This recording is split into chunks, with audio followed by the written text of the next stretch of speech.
Hello, my name is Michael Kleen, and I'm the author of the book Tales of Coles County, Illinois.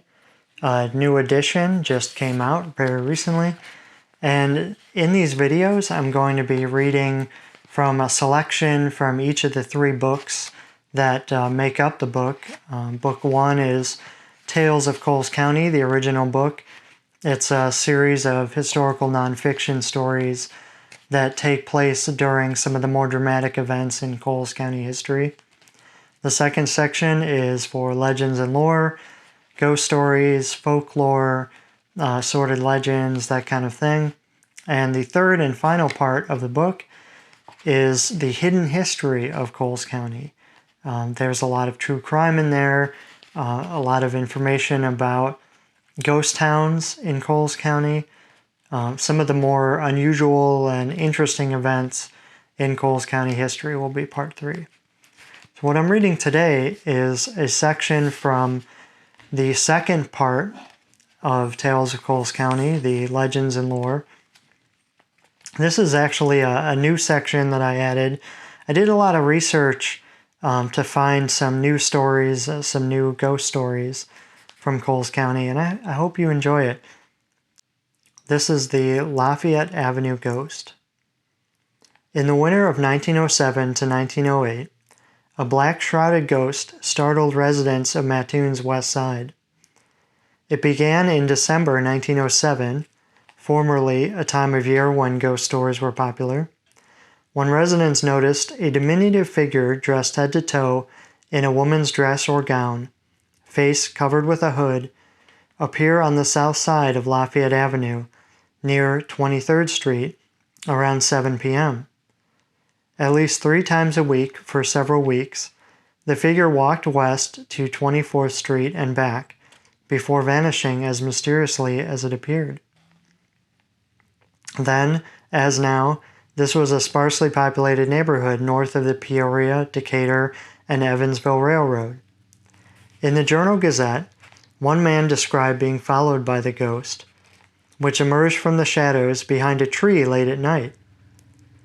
I walked about 50 feet past 23rd Street on the south side of Lafayette Avenue, when the ghost, or whatever it is, stepped out from the shadow of a tree and followed close after me as 24th Street, where it turned around and went back again, he said. Others who were followed claimed the ghost never came within 20 feet. Residents were so disturbed, they founded a vigilant committee to watch for the ghost and, if possible, capture it under the assumption it was a man dressed in woman's clothing out to scare some unsuspecting victim. By early February, the specter had become so bold it entered one house uninvited and knocked on the door of several others. Maddie Reynolds, who lived at 2213 Lafayette Avenue, which is today a vacant lot, told the newspaper it knocked on her door one evening. When asked what it wanted, the ghost replied, "It would be past your understanding if I told you what I wanted," before walking away. Just as sightings of the Lafayette Avenue ghost peaked, residents of Mattoon's north side reported their own specter, this one dressed in a flowing white robe.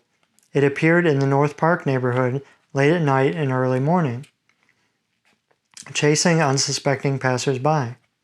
As before, local men took to the streets to capture the mysterious prowler. Should the spook be found, the newspaper editorialized, it will likely experience the sensations of being ridden down to town on a rail and locked in the city Bastille until the desire to haunt people will be forever lost. That spelled the end of the ghostly activity. So once again, just a short little clip from my new book. For those of you who have read previous editions and felt that the city of Mattoon was underrepresented in those versions of the book, don't worry, because this one definitely makes up for it. There's a lot of stories from Mattoon in this book, a lot of very interesting history that I didn't know about, and it was quite a pleasure to research and write about those things. So I hope you enjoyed this video. If you're interested, go ahead and pre-order the book. Pre-orders will be available between now and September 30th. There's a link below if you want to do that. As of October, it'll be available on Amazon, Google Play, and all the usual outlets like that.